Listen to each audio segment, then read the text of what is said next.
Bienvenidos a nuestro pequeño canal de mitos y leyendas. En esta ocasión nos sumergiremos en el fondo del océano e intentaremos descubrir las creencias sobre seres con apariencia humana, que según algunos relatos, habitan en las tenebrosas profundidades de los océanos y mares. En este vídeo pretendemos explorar las raíces más antiguas de estas narrativas, que al parecer tienen su origen en la mitología sumeria, cuya influencia ha perdurado en las culturas posteriores. Acompáñanos en este relato, y descubre cómo estas leyendas han perdurado a lo largo del tiempo, adaptándose y transformándose en las diversas tradiciones y mitos alrededor del mundo. La primera referencia a estos seres aparece en los escritos sumerios, en las tablillas de escritura cuneiforme y en las representaciones de los relieves, suelen ser representados con aspecto medio humano y medio pez. Según los antiguos escritos, Oannes, que también fue llamado Wanna, fue el primero en aparecer, y lo hizo en el Golfo Pérsico. Lo más destacado de la historia de Oannes es su papel como maestro y benefactor de la humanidad. Según los relatos sumerios, Oannes impartió conocimientos y sabiduría entre los seres humanos, cubriendo una amplia gama de temas, que incluyen las artes, las ciencias, las letras y la cultura en general. También les enseñó la arquitectura, para que pudieran construir casas y fundar templos, a promulgar leyes que mejorarían las relaciones humanas, y les instruyó en los principios de la geometría, de las matemáticas y la astronomía, así como a distinguir las semillas de la tierra, a cultivarlas de forma adecuada, y a recoger sus frutos. Este extraño ser, que durante el día solía conversar con los hombres, no tomaba ningún alimento durante ese tiempo, y cuando se ponía el sol, tenía la costumbre de sumergirse de nuevo en el mar y permanecer toda la noche en sus profundidades, puesto que era anfibio, y su alimento lo obtenía de las profundidades marinas. Este acto de enseñanza marcaría un hito en la evolución del pensamiento humano y de la propia civilización, ya que se considera que Oannes proporcionó las bases para el progreso cultural de la humanidad. Después de Oannes, otros seres similares hicieron su aparición, eran conocidos como los Apkayu. Estos seres también compartían similitudes notables con Oannes, y desempeñaron un papel significativo en la tradición sumeria, especialmente en relación con la sabiduría, la enseñanza y la interacción entre el mundo humano y el mundo acuático. Sin embargo, a diferencia de Oannes, que estaba considerado por los sumerios como el propio dios Enki, los Apkayu no eran considerados dioses en sí mismos, sino más bien como consejeros o maestros de los reyes y gobernantes, desempeñando un papel crucial como intermediarios entre los dioses y los seres humanos.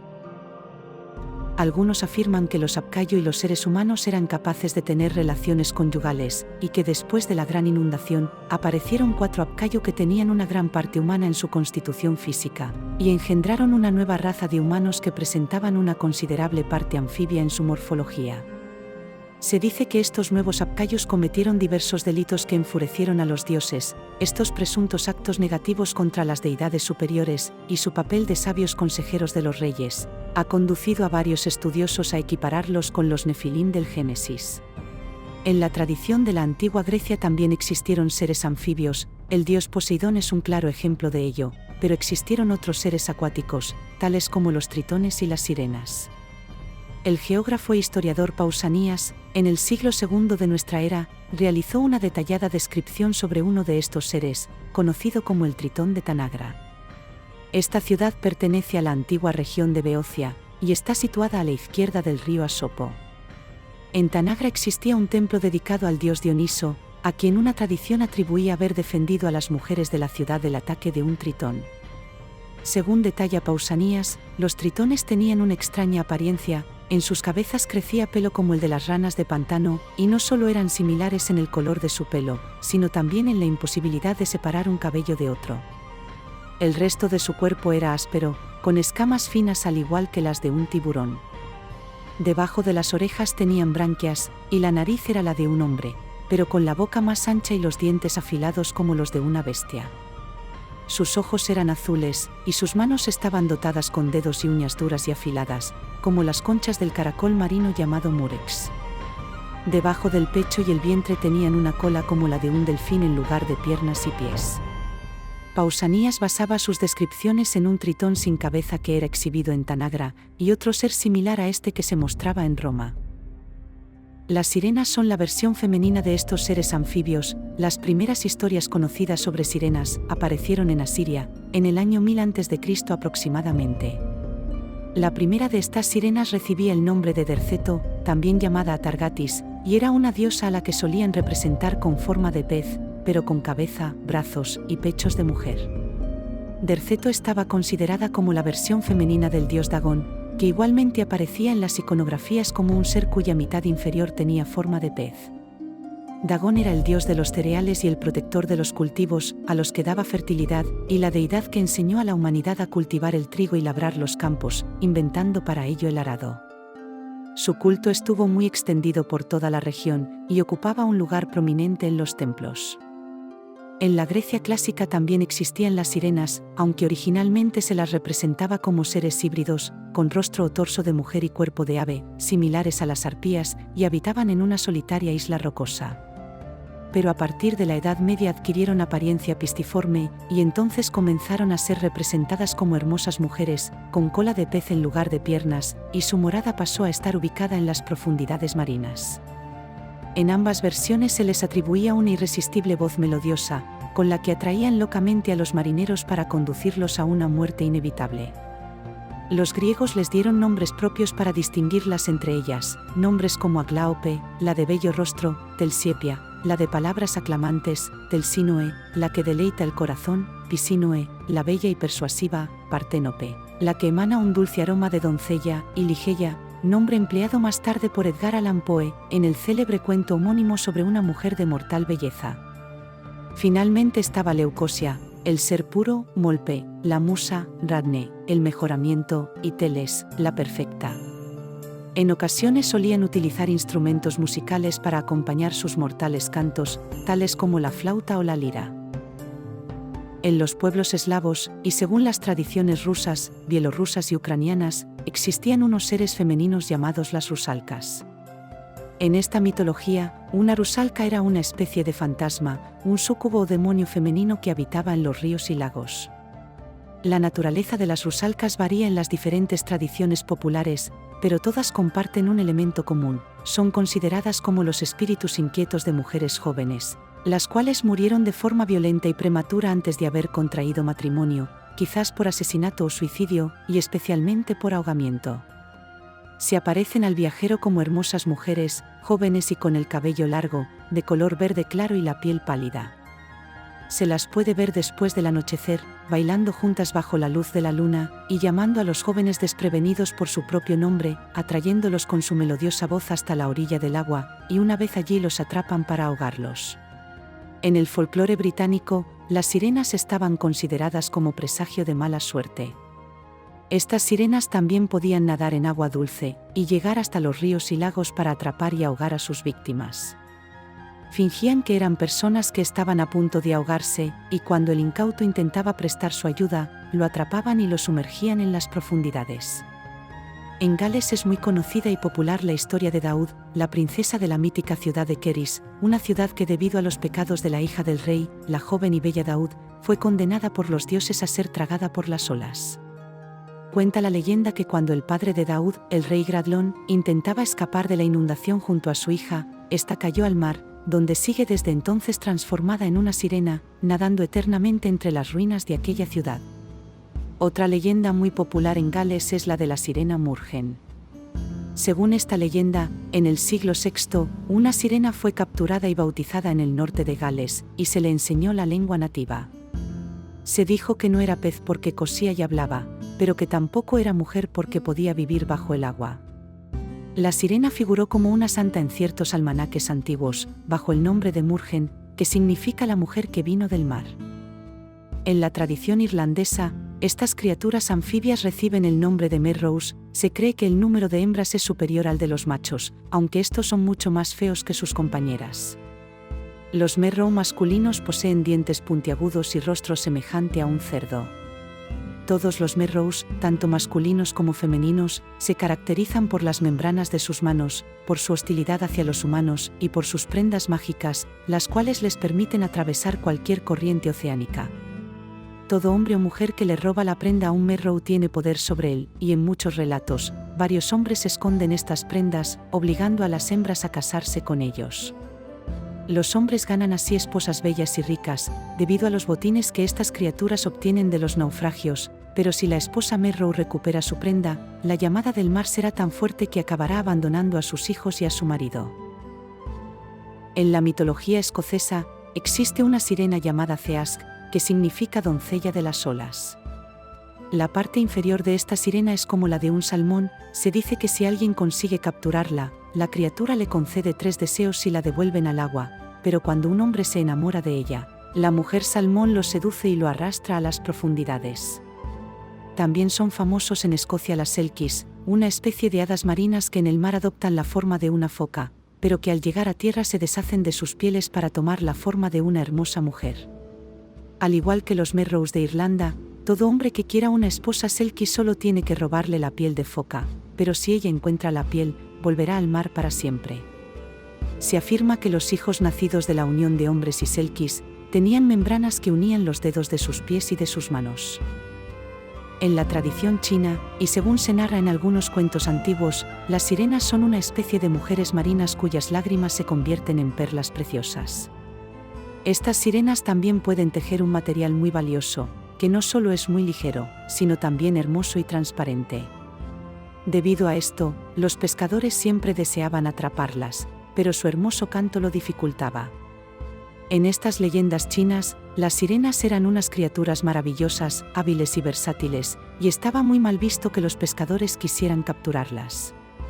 En la península ibérica también abundan las historias de sirenas. Existen una gran cantidad de relatos acerca de mujeres pez, que seducen a los marinos para acabar con ellos, aunque en otros casos, estas criaturas son totalmente benevolentes.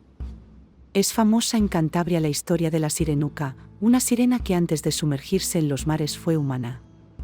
Su madre, harta de que la desobedeciera para irse a los acantilados, le gritó en una ocasión: «Ojalá permita Dios que te conviertas en un pez», y así sucedió. Desde entonces, alerta con su canto a los marineros que se acercan peligrosamente a los acantilados, y es una de las pocas sirenas benévolas de la mitología europea. En el País Vasco son muy populares los seres mitológicos llamados Itzas Laminak, que en castellano significa lamias del mar, y también se les llama Reinandereak, que significa mujeres pez. En lugar de piernas o pies palmeados como los patos, como todas las lamias de las montañas vasco-navarras, poseen una larga cola de pez. Igual que las otras lamias, las Itzas Laminak peinan sus cabellos con peines de oro, de los que dependen totalmente. Quien quiera dominarlas debe robarles el peine, aunque eso las enfurece, pudiendo ahogar al ladrón o traer mal tiempo a las costas. Sin embargo, no siempre son malas, y en ocasiones se enamoran apasionadamente de los marineros que rondan por las costas vascas. En la mitología extremeña también existen sirenas, pero estas viven en los ríos, de los que salen para ahogar a los hombres después de seducirlos con sus cantos. Se cree que hay una sirena que nada por las aguas del Tajo en Garrovillas, y otra que cada noche de San Blas aparece en la Fuente de la Luna, en la población de Usagre, para atraer y ahogar a sus víctimas. En la mitología gallega existe la leyenda de Mariña, una sirena que rescató al duque don Froilaz del tormentoso mar de Finisterre cuando estaba a punto de ahogarse. A diferencia de otras de su especie, Mariña es una sirena buena, totalmente hermosa y que se enamoró perdidamente de don Froilaz, y el duque de ella. La pareja engendró un hijo al que llamaron Soan, porque nació en la noche de San Juan. Las sirenas fueron un motivo muy extendido en la representación escultórica en toda Galicia, suelen aparecer en las fachadas de las catedrales y otros lugares. También Cristóbal Colón afirmó en el diario de su primer viaje, en el año 1492, que divisó sirenas en el Nuevo Mundo, aunque él creía que se encontraba en la parte más oriental de Asia. En la transcripción que realizó Bartolomé de las Casas sobre el cuaderno de bitácora de Cristóbal Colón, podemos leer lo siguiente. El día pasado, cuando el almirante iba al río del Oro, dijo que vio 3 sirenas que salieron bien alto de la mar, pero no eran tan hermosas como las pintan, que en alguna manera tenían forma de hombre en la cara. También mencionó que en otra ocasión vio algunas criaturas similares en Guinea, en la costa de la Manegueta. Uno de los relatos más enigmáticos sobre estos seres anfibios, y que según parece fue real, es la historia del hombre pez de Lierganes, en Cantabria. Según ha llegado hasta nosotros a través de los escritos y la tradición oral, la leyenda del hombre pez de Lierganes asegura que a mediados del siglo XVII, en el pueblo de Lierganes, situado en las montañas de Cantabria, vivía un matrimonio formado por Francisco de la Vega y María de Casar, que tenían 4 hijos. Después del fallecimiento del marido, la viuda envió a su hijo, llamado también Francisco, a la ciudad de Bilbao, para que aprendiera el oficio de carpintero. Francisco era un gran nadador, le apasionaba sumergirse en las aguas, y estando ya en Bilbao, solía acudir diariamente a nadar en la ría con sus compañeros. Pero un día del año 1674, mientras se encontraba nadando con sus amigos, fue arrastrado por la corriente desapareciendo de la vista y no se volvió a saber nada más de él. Solo 5 años después, en el año 1679, se afirmó que había aparecido en las costas de Dinamarca, poco después en el Canal de la Mancha, y en varios lugares de las costas de Andalucía. En Cádiz, unos pescadores afirmaron haber visto a un ser acuático y con apariencia humana que desapareció rápidamente. Estas apariciones se repitieron constantemente, hasta que lograron atrapar a la criatura utilizando trozos de pan y unas redes. Una vez capturado, pudieron constatar que se trataba de un hombre con la espalda cubierta de escamas. Entonces fue llevado al convento de San Francisco, donde fue interrogado para saber de quién se trataba, y al cabo de un tiempo consiguió tartamudear la palabra liérganes. Nadie sabía lo que significaba, hasta que una persona de Cantabria que estaba trabajando en Cádiz, comentó que en la montaña había un pueblo que se llamaba así. También Domingo de la Cantoya, secretario del Santo Oficio de la Inquisición, confirmó dicha afirmación, ya que él también era de allí. A continuación, enviaron cartas a Liérganes, para averiguar si había pasado algo extraño en los últimos años, y desde Liérganes respondieron que únicamente se había registrado la desaparición de Francisco de la Vega, 5 años atrás.